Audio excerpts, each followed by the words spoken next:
Hello, everybody. Scott Golden here with the Mid-South Wrestling Review Series for the 12th of June, 1982. And we are moving quickly along. We've got over, well, almost 6 full months. There are missing episodes in the archive, but close to 6 months worth of episodes available. We're going to have as many as we can, probably over 300 by the time we're done with everything. But angle wise, the next 3 weeks are pretty important in Mid South. The development of some storylines that will carry us through 82 and probably into 83. My watching is in November of 82 at this point. I just finished October today, but anyway, we see Randy Bass and Iron Mike Sharp to open the program. Not particularly. I mean, that's a match it's there, but Iron Mike Sharp has been a pretty consistent mid card guy for this area. I wouldn't say main eventer, although he's gotten a few main event tag team slots over the last several months. But anyway, hammerlock switches, top hammerlocks and the like, really basic stuff. Then switches to the leg, gets a leg pick, and starts to work on the hamstring and the leg of Bass. Bass really doesn't seem to find a good bit of, no pun intended, but basis for his attack, and kind of gets a little lost in there. Irish whip, Iron Mike manages a shot to the breadbasket and gets things going his way relatively quickly. Then we see him with a drop kick. He always kind of hits what I call a low drop kick, where he looks like he has trouble getting off the ground, hanging neck breaker, neck vice by Iron Mike Sharp for the victory. Ted DiBiase gives Mid-South an ultimatum in a promo that's pretty impassioned next. He feels that he was not given a fair shot over the last several weeks, and due to the injury caused by Bob Roop that cost him the North American Championship, he wants a rematch. He wants it within 2 weeks. If he doesn't win, or if he fails to win and he is not the champion, he will leave Mid-South. That's what he said. That's what he has said. So that's a pretty huge ultimatum for a guy. And then we see him go Mike Bond and Ted DiBiase. Bond, of course, a major enhancement talent, both in world class and here over the years. Ride time and the fireman's carry into a arm bar and the like. DiBiase really getting the ride time, trying to get a victory as best he can. Wearing blue tights and blue boots, a little different for DiBiase this week. Maybe just trying to change it up a little bit. Hip toss and a drop kick, and DiBiase with a second drop kick under the chin. DiBiase not one for wasted motion, and gets a victory off of a power slam out of nowhere. And then we see Bob Roop basically saying he promises that he will beat DiBiase or find a way no matter what.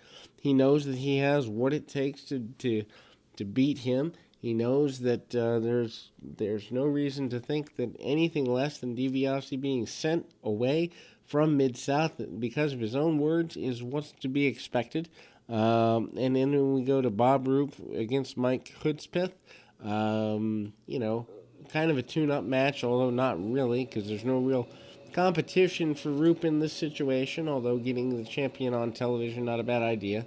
Good ground wrestling for a bit, although Roop gets the advantage when he needs it. Short knee and grounds him pretty easy. Big body slam out of virtually nowhere, and then goes back to the front face lock. Love how in Mid-South wrestling holds actually matter, and guys getting time to work holds matter. And if you're not going to work a hold, then what are you doing here? That's kind of the attitude, and I love it. Short knee and a leg drop, and Roop gets the win. Junkyard Dog says he wants the North American Championship. He talks with Bill Watts in a promo about that.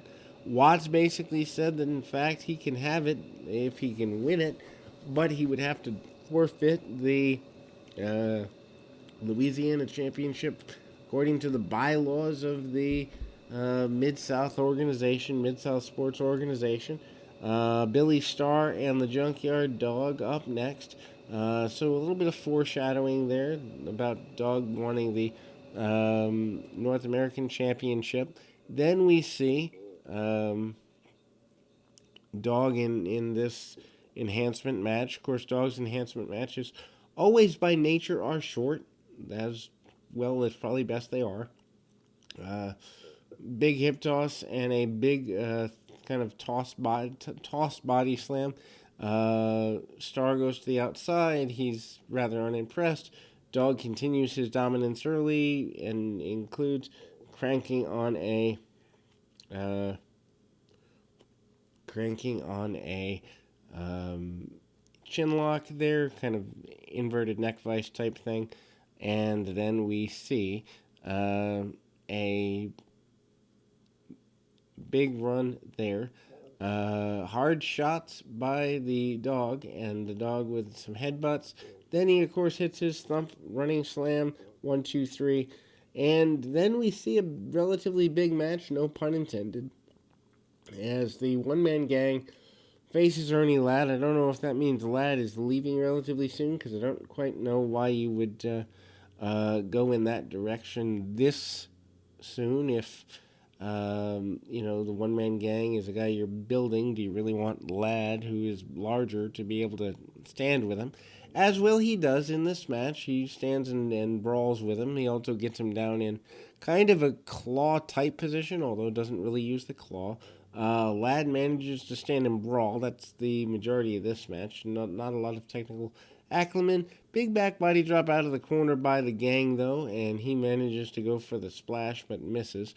Ladd once again up with throwing hands pretty brutally, chops and the like.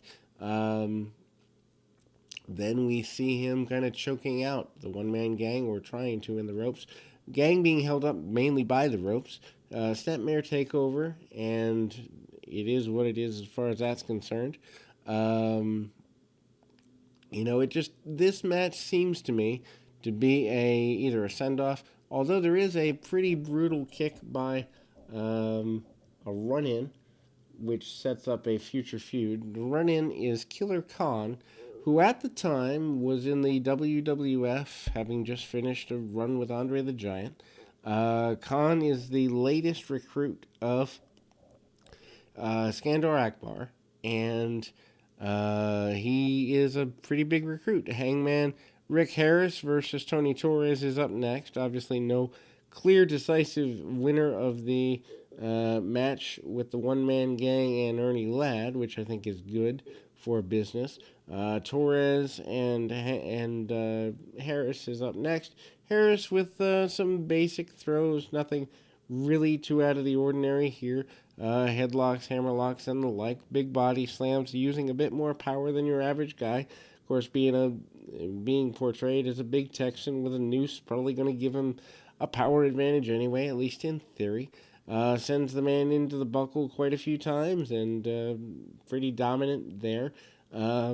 Torres, who has been around for quite a while, doing enhancement work around the area, and big lariat style clothesline by Harris, who is big, poofy haired, and happy to be there.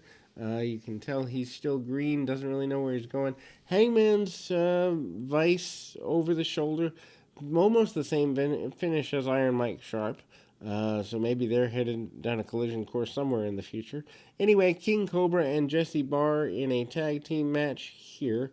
Their opponents are the Grappler and the Assassin, a team that they really haven't, done a heck of a lot with. Irish whips, and King Cobra gets caught under the chin. This is the African American King Cobra, not the masked King Cobra who did work in the Madison Square Garden. I don't know if the King Cobra here ever does too much work outside of the southern area. I'm not sure on that. Head scissors takeover and arm drag by the Cobra. Tags off to Bar. Bar comes in and he's working over the arm continually of the assassin. The assassin, of course, Jody Hamilton. They cut off Bar. Seems like when Bar gets in there with the assassin, it doesn't end well for him, as we've seen in the past couple of episodes and couple of weeks. Tag off to the Cobra, though Bar manages to get back into his own corner. Kind of a weak cutoff and not really a good build there. The match ends up with the masked team winning, of course, and we are fast approaching being out of time for this particular episode. And then we go to Ernie Ladd requesting and eventually going to receive a shot at Killer Khan. He says he wants a shot at the guy that jumped him, and he will eventually get that in the weeks to come. So that will close us out, giving us a tease for Khan, who they do spend several months building before they give him major matches, and Ernie Ladd down the road. Anyway, until next time, keep your feet on the ground, your mind in the moment. Until next time, everybody.